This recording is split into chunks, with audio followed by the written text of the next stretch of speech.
membaringkan aku di padang yang berumput hijau.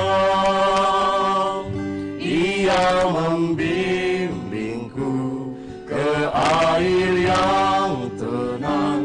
Ia menyegarkan jiwaku. Ia menuntunku di jalan yang benar, oleh karena namanya. Sekalipun aku berjalan dalam lembah kekelaman,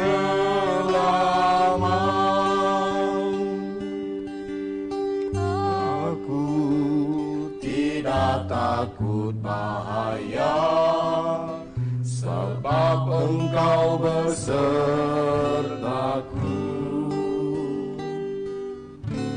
Gadamu dan tongkatmu, itulah yang menghibur aku. Ia membimbingku ke air yang tenang. Ia menyengarkan jiwaku. Ia menuntunku di jalan yang benar, oleh karena namanya. Sekalipun aku berjalan dalam lembah kekelaman, sebab aku akan diam dalam rumah Tuhan sepanjang masa.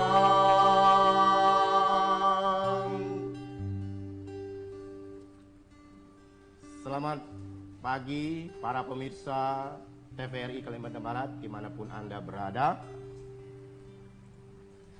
Salam sejahtera untuk kita semua. Senang sekali rasanya kami kembali hadir ke tengah-tengah Anda dalam acara Mimbar Agama Katolik. Pagi ini kita akan membahas tema yang terkait dengan Hari Minggu Panggilan pada tanggal 12 Mei lalu, berkaitan dengan gembala yang baik. Tema kita yang akan kita kupas adalah ambil bagian dalam penggembalaan Sang Gembala yang baik. Nah, untuk mengupas tema ini di studio sudah hadir Pastor Pius Barses, Pasionis. Sehari-hari beliau adalah Sekretaris Keuskupan Agung Pontianak. Yang kedua narasumbernya adalah Suster Laura SEWC. Beliau ini masih dalam studi di manajemen di kampus Sekolah Tinggi Ilmu Ekonomi Widya Dharma Pontianak. Semester 6 ya, Saudara? Betul, Pak. Dan yang terakhir narasumber kita adalah yang ganteng, masih muda, ya, calon imam Keuskupan Agung Pontianak, calon imam Projo. Dia adalah Frater Victorius Reno. Selamat pagi, para narasumber semua. Kita duduk dulu sebelum kita mulai dialog kita. Terima kasih.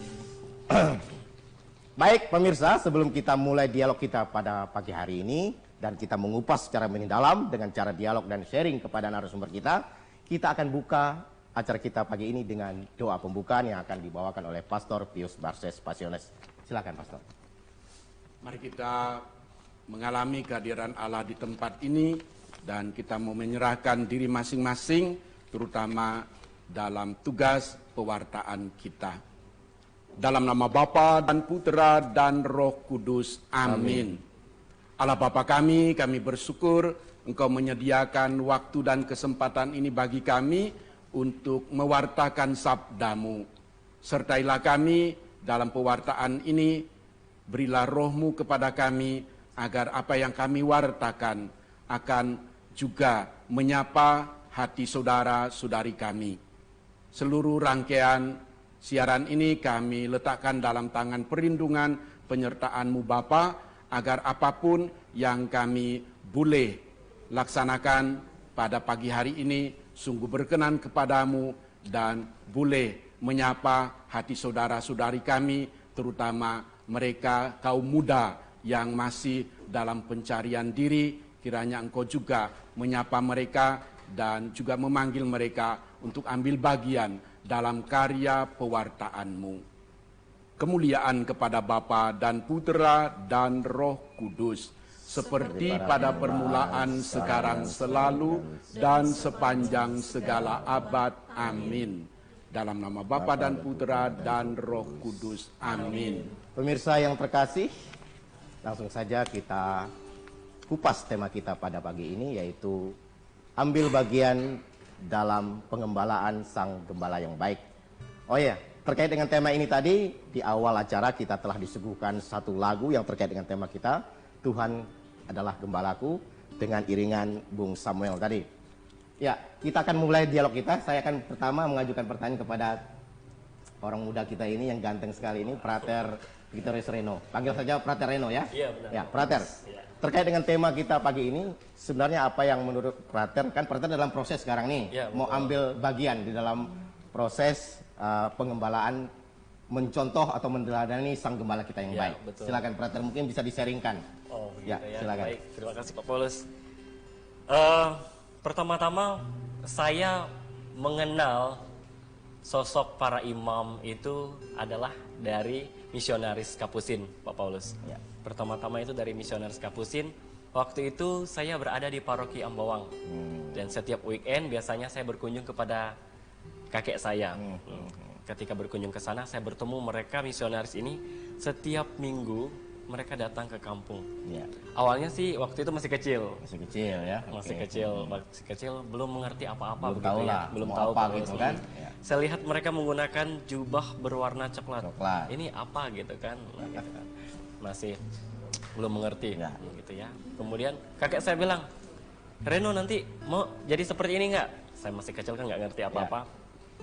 Ah, boleh saja kek, saya bilang kayak gitu.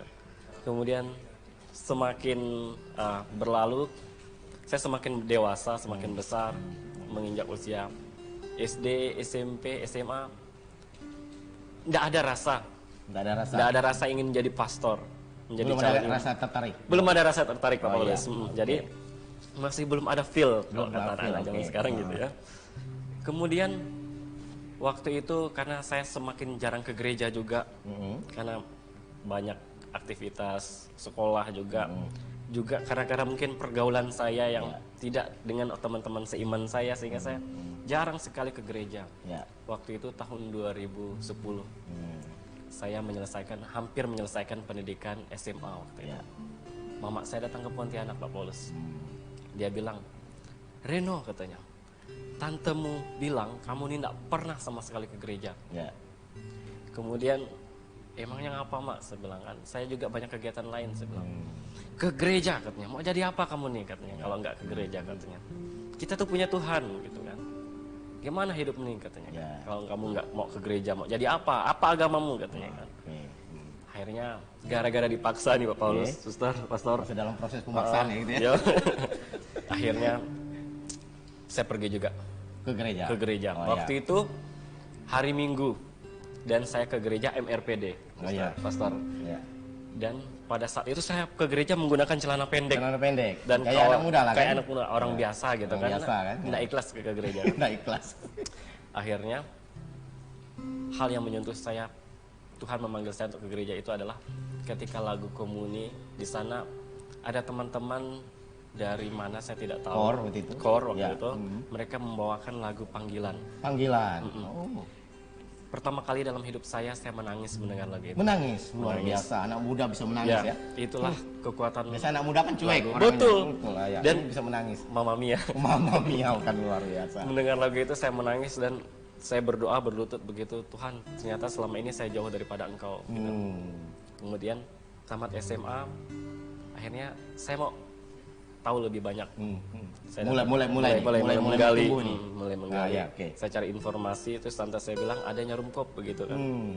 Saya mencoba cari tahu tentang nyarumkop, Tentang jerongkok cari tahu. tentang ordo-ordo tentang imam gitu. Termasuk spiritualitasnya Spiritualitas itu, mereka. Ya.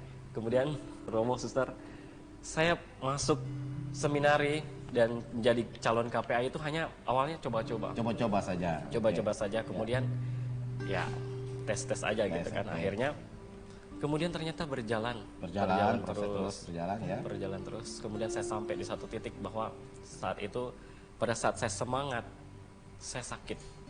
Dan saya sakit, waktu itu saya sakit tuberkulosis, Pak Paulus. Luar biasa itu ya. Sehingga itu menghantam saya. Kenapa Tuhan memberikan cobaan yang demikian besar sehingga saya harus dikembalikan ke keuskupan dan saya harus rehat pada saat saya semangat untuk melayani Tuhan. Tetapi ternyata jalan Tuhan itu bukan jalan kita. Tuhan punya rencana yang baik. Dan saya sebagai calon imam projo, saya ditempatkan lanjut pendidikan di Bandol waktu itu. Dan di sanalah Pak Paulus, pastor, suster, saya menemukan Tuhan dan saya menyatakan bahwa Tuhan itu benar-benar ada dan hidup dan berkarya sampai sekarang, dan saya mau memberikan hidup saya sampai sekarang ini karena saya menjumpai Tuhan yang hidup. Tuhan itu sungguh-sungguh ada. Oleh karena itu seorang suster mengatakan waktu dalam retret, dikatakan bahwa pemberian diri yang lebih besar untuk melayani Tuhan itu adalah tidak perlu dengan materi. Tidak perlu dengan materi. Cukup dengan engkau memberikan hatimu, dirimu secara utuh. Itulah pemberianmu untuk Tuhan, begitu, persembahan tertinggimu buat Jadi Tuhan. sekarang kuat dalam proses itu. Puji Tuhan. Ambil bagian sesuai Untuk ambil bagian, benar Pak Paulus. Untuk menjadi mengikuti Mengikuti yang baik, Yesus sang gembala yang baik. Yesus itu orang baik dan dia amat baik, Pak Paulus. Dia begitu mengasihi kita. Oleh karena itu juga saya mau ambil bagian dalam tugas perutusan Yesus. Ini Tuhan, aku juga mau seperti engkau, melayani engkau karena engkau begitu. Merinding saya dengarnya. Begitu Pak Paulus ya. Oke, nanti kita lanjut sharing dari Prater ini. Sekarang saya mau ke suster ini. Nah, dalam ambil bagian ini, menurut suster apa yang menurut suster bisa suster lakukan selama suster sudah menjalani hidup menjadi seorang suster? Silakan suster, sharingkan ke pemirsa di rumah ini. Pasti menarik, ini udah senyum-senyum nih. Baik, terima kasih Pak Paulus, Pastor, Prater, dan pemirsa. Saya senang sekali dengan pertanyaan yang menarik sekali ini, karena untuk men-sharingkan pengalaman yang memang tidak pernah kita rencanakan, dan ini adalah skenario-nya Tuhan yang memang luar biasa dalam hidup ketika menjalani kehidupan sebagai religius, khususnya saya sebagai suster SFIC.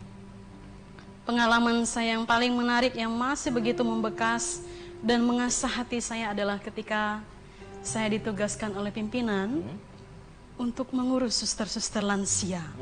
Dan ini saya rasa luar biasa ketika saya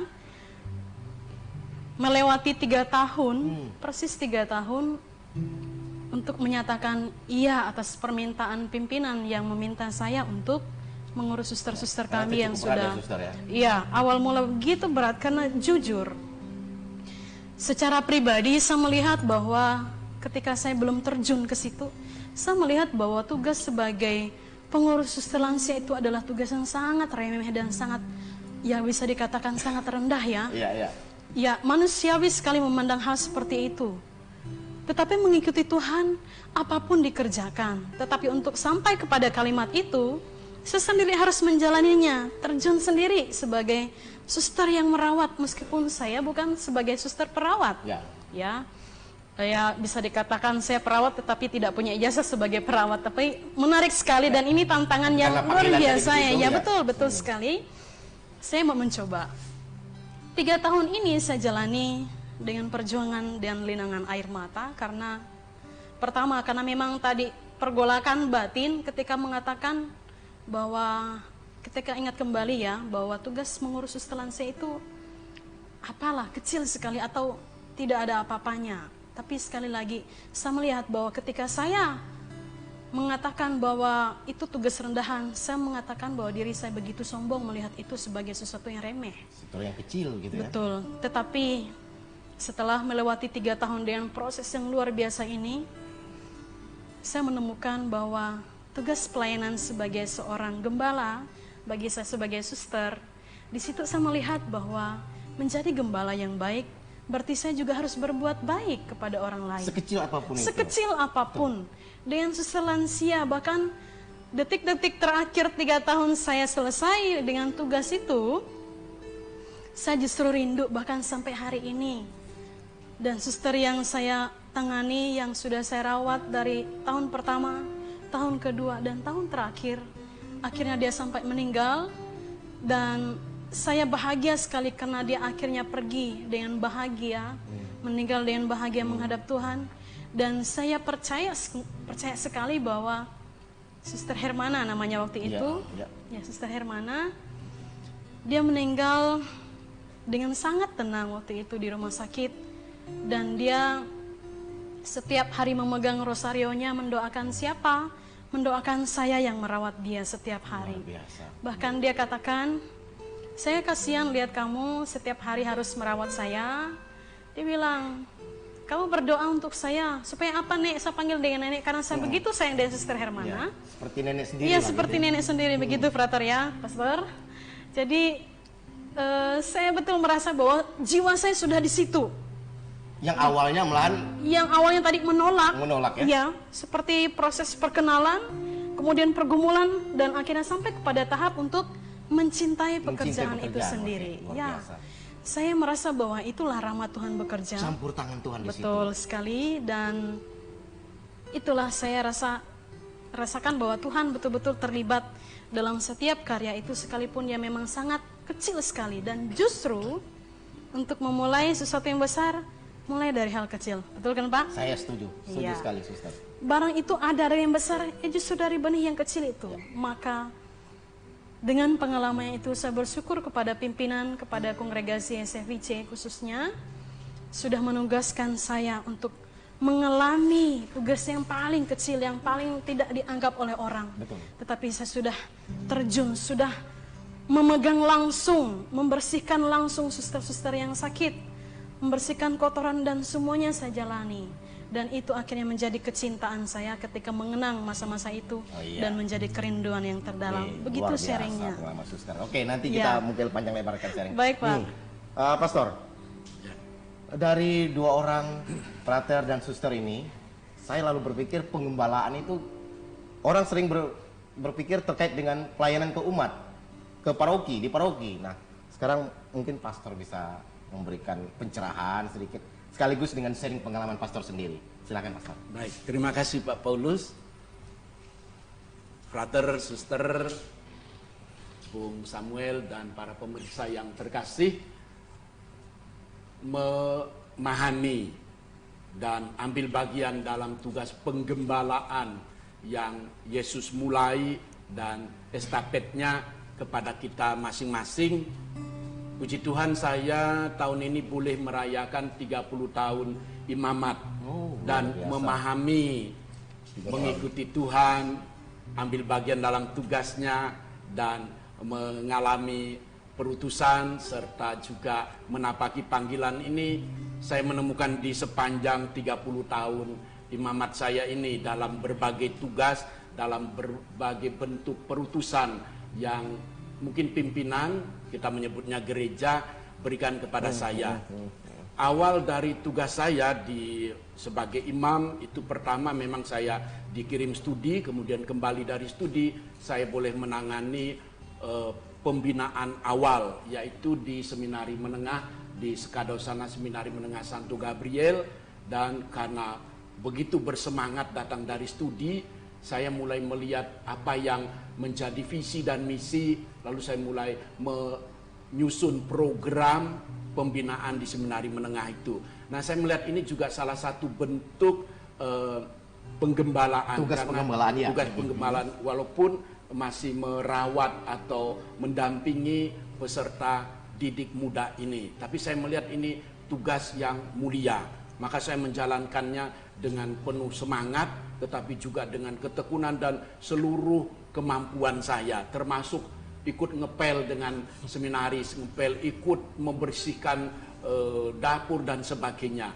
Saya mencoba untuk memberikan seluruh hidup saya untuk pembinaan ini, selain pembinaan intelektual dan juga spiritual melalui pelajaran-pelajaran dan juga melalui doa-doa yang juga menjadi bagian dari kehidupan para seminaris ini. Nah, ternyata mungkin inilah panggilan saya dan ambil bagian dalam Penggembalaan. penggembalaan ini. Lebih lanjut saya dipindahkan ke novisiat, mendampingi magister 1 tahun. Dari situ ke postulat, dari postulat ke novisiat lagi, dari novisiat ke studentat. Kurang lebih 10-11 tahun saya bekerja di pembinaan, bergulat dan mendampingi para peserta bina, terutama para calon imam. Nah, dengan bekal tentu pendidikan yang sudah saya terima, juga dengan semangat dan pemberian diri, saya mencoba juga selalu membuat program kerja untuk menuntun para peserta bina ini ke tahap dan langkah demi langkah. Baik, Tapi hal yang kita ini mungkin kita sampai kepada puncak. Mungkin apa yang bisa menjadi disimpulkan kita pada sharing pagi ini? Karena kita dibatasi oleh waktu. Apa? saya melihat bahwa mengikuti Tuhan dan ambil bagian dalam penggembalaan itu memang berproses. Seperti frater mengalami proses untuk sampai pada penyerahan diri. Suster juga mengalami proses itu, akhirnya sampai pada bukan hanya pemahaman tapi suatu pengalaman ambil bagian dalam penggembalaan. Karena kita masing-masing sebetulnya dipanggil sekaligus diutus untuk ambil bagian dalam tugas penggembalaan ini dalam berbagai bentuk. Kebetulan kami para religius dan imam ambil bagian dalam bentuk ini. Iya. Mungkin mereka yang berkeluarga ambil bagian dalam bentuk pelayanan keluarganya. Itu Baik. saya kira. Tapi itu panggilan sekaligus perutusan. Baik, terima kasih. Terima kasih Pastor Pasya sudah hadir di pagi hari ini, Suster, juga Frater. Iya, Pak Paulus. Pemirsa, banyak hal yang mau kita gali sebenarnya tema pagi ini, tapi waktu juga yang membatasi kita. Dan sebelum kita pamit, kami akan persembahkan satu lagu yang berjudul Panggilan Hidupku. Namun sebelum lagu penutup ini, kita akan doa tutup dulu oleh Pastor Pius Parses. Silakan Pastor Pius. Dan dengan hadirnya lagu penutup nanti, maka kita akan jumpa lagi di lain kesempatan. Terima kasih atas perhatian Anda. Tuhan memberkati. Mari kita berdoa dalam nama Bapa dan Putra dan Roh Kudus. Amin. Allah Bapa kami, kembali kami datang ke hadirat-Mu untuk bersyukur dan berterima kasih atas penyertaan-Mu khususnya pada siaran ini. Kami meletakkan kembali tugas-tugas kami, kegiatan-kegiatan kami lebih lanjut dalam tangan perlindungan dan penyertaan-Mu. Bapa, Engkau kami puji kini dan sepanjang masa. Amin. Kita berdiri, kita bernyanyi.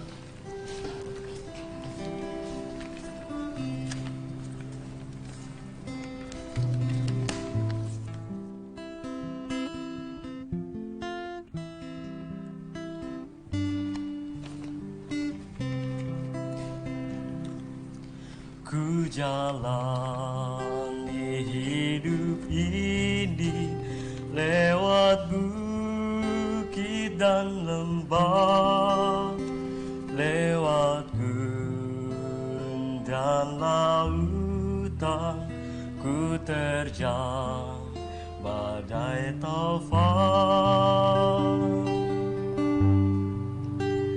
Tak ku rasa menderita, walau miskin dan hina, ku serahkan harapanku di bawah salib-Mu. Dalam hidup